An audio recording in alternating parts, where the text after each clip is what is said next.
Good morning. It's Saturday. It's tour time. It's a chilly morning. And whatever day you're watching, let me know if you're watching live with us. Thank you. If you're not, that is fine. This is going to be applicable anytime. So what story are you telling yourself? I have this theme going on about stories lately because facts, they always say facts tell, stories sell, right? So you can have all the facts in the world, but if the story doesn't align with your purpose and your gut, it's not going to really sell you. So it doesn't matter if it's in your business, selling something to somebody else, selling something to your kids, or selling yourself on the idea that you need to do something or need to not do something, right? So our stories that we tell ourselves are so powerful. Even if your story is that you are good at something or not good at something, what story, hey, good morning, Amy. What story is it that you are telling yourself? And, you know, sometimes we get surrounded by negativity, or we get surrounded, there's a situation that goes on that might drag us down, or we might let ourselves get sucked into something, and then it's a downward spiral. And honestly, it's just a choice that we make, whether we shift that to a positive or a negative. And it's just been speaking to me really loudly the last few hours, last 12 hours or so. All the time, but really strongly. Wayne Dyer says, when you have the choice to be right or to be kind, always choose kind, okay? This is not always easy. Hi, buddy. You being kind? He's always kind. He always chooses kind. So it's not always easy. That's not the conversation, right? Because the easy way isn't always the best way. It may feel easier at the time, but let's just walk through like a situation where somebody says something and it strikes you to the core and it makes you just like, oh, and it makes you mad and you want to get defensive and you want to like tell yourself this story that they're a bad person, or you did something wrong, or maybe they're not treating you right, or whatever it is. Try this on for size and see how it feels. Stop the reaction and pause and try to form a response that feels good. And so I think it was Stephen Covey. I don't remember. It was a long time ago when I read it. But I think it's Stephen Covey in 7 Habits of the Highly Effective People. There's a pause in there, right? From when you I have to go get this horse who's just this Lloyd. He's decided he's going down the road. When you have a stimulus and then you can either react or you can respond. Okay, if you can increase that pause between the stimulus and your response, then you reduce the reaction, Harley, and then it is usually a more thoughtful and more effective response, right? Is that making sense? So when you tell yourself a story, oh my gosh, they hate me, or oh my gosh, they're being so mean, or oh my gosh, what in the world are they thinking? Oh my gosh, this person is ridiculous. It can happen. Oh, buddy. Come here, Bubba. It can happen when you watch something on TV, which I will tell you I don't do because I don't have a TV, but it can happen when a friend says something or a relative says something. It can happen when a business partner says something, or a potential customer, or your child, or your spouse, or whoever it is. Even if an animal does something, which animals don't they're not humans. They don't predetermine their behavior to be mean. They just respond to the situation. And so the story you tell yourself about a situation influences 100% your response and your reaction. I just want to encourage you today to try and increase the pause, okay? Harley, come on. The time between when you are hearing, or when you have a stimulus, when somebody says something to you, or whatever happens, the situation, and when you respond. And if you can form a response instead of a reaction, the story will change, right? Immediately.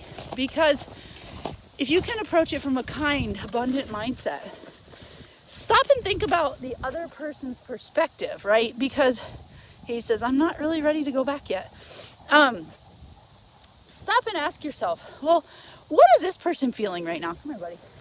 How does this person see this situation?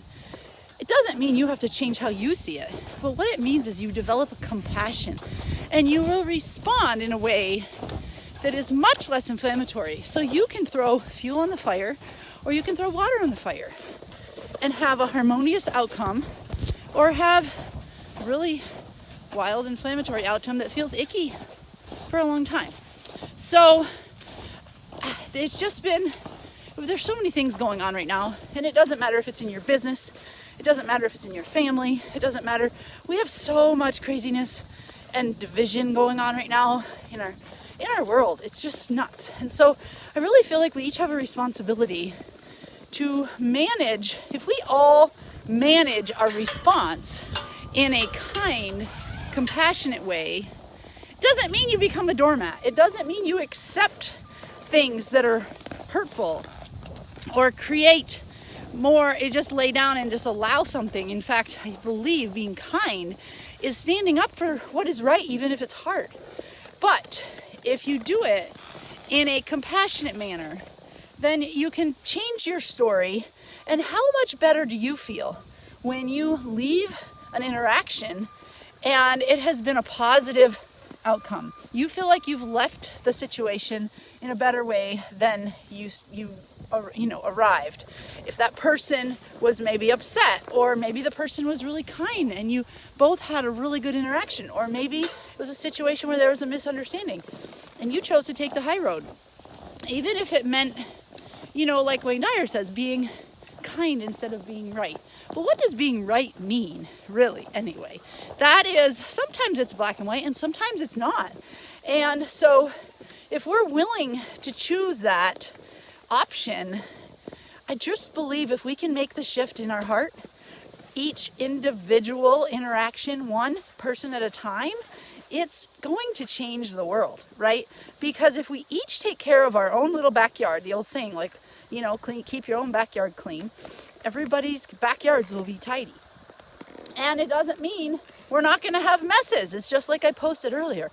The magic is in the mess, but how we respond in the mess, what we say, how we choose to behave in that pause and shift to respond with kindness and compassion. So what's the story you're telling yourself? Are you being kind to yourself? It starts at home. It starts in our hearts.